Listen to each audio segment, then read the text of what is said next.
Good morning. I'm going to do some videos today on reminding us how to solve radical equations. So the first two we're going to start with are where you have a single radical. So the first thing you want to do is make sure that your radical is isolated. So isolated means there's nothing else around it.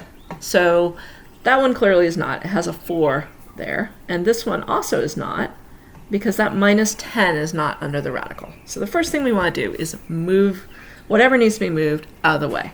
In this case, we're going to do it by dividing because the 4 is multiplied. So we use inverse operations. We're going to divide by 4 on both sides. So that gives me cube root of x minus 1 equal to 3. Over here, I would add 10 to both sides. Because I have a minus 10, inverse operation says I add 10.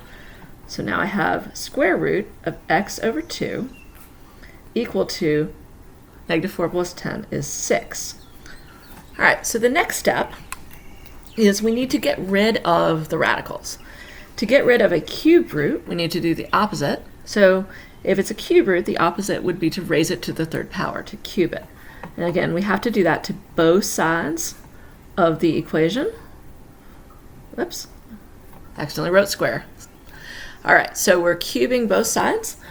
On the side that has the radical, that's just going to cancel out the radical. So we have x minus 1. On the other side, we have 3 to the third power. 3 squared is 9. 3 to the third power is then 9 times another 3, which is 27. Okay. Over here, it's a square root, so we're going to square both sides. And again, on the side with the radical, that just gets rid of the radical. So we have x over 2. All right. But on the right-hand side, we now have 6 squared, which is 36. So we're really close on both of these equations. The last thing we have to do is just a linear equation in both cases. We just have to use inverse operations to solve for x. So in this one, we're going to add 1 on both sides. Gives me x equals 28. And over here, I'm going to have to multiply by 2 on both sides to cancel this out. So I have x equals 72. Now notice I haven't put boxes around those yet, because with radicals, we do always have to check and make sure that it works.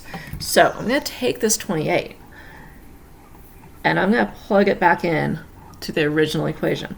So I have to check and make sure it works. So I've got 4, and I've got cube root now of 28 minus 1 equals 12. That's my original equation with x replaced with 28. And I don't know yet whether this is true, so that's a question mark. 28 minus 1 is 27, so I have 4 times the cube root of 27 equals 12, question mark. Cube root of 27, you can plug that into your calculator using math 4 if you've got it. Of course, I realize you're at home. But you can use Calculate 84 is an awesome app for iPhones, or Wabbit for Androids. And that'll give you a graphing calculator like we have. So you do math option 4, that gives you a cube root, put in 27, and you're going to get 3 out of that. Is 4 times 3 equal to 12? Yes, of course it is. And so we will then take our answer and box it, because that one is a legit answer. Do the same thing over here.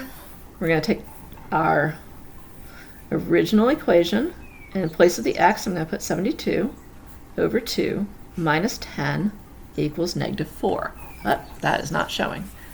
There we go. All right, so I've just replaced the x with 72. I'm going to simplify things first. So 72 divided by 2 is 36.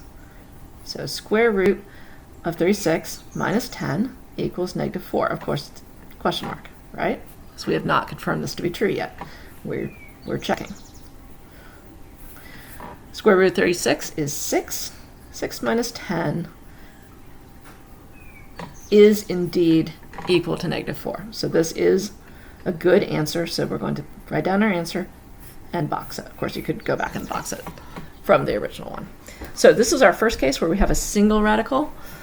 Our next video, we will go into when we have 2 radicals in the equation.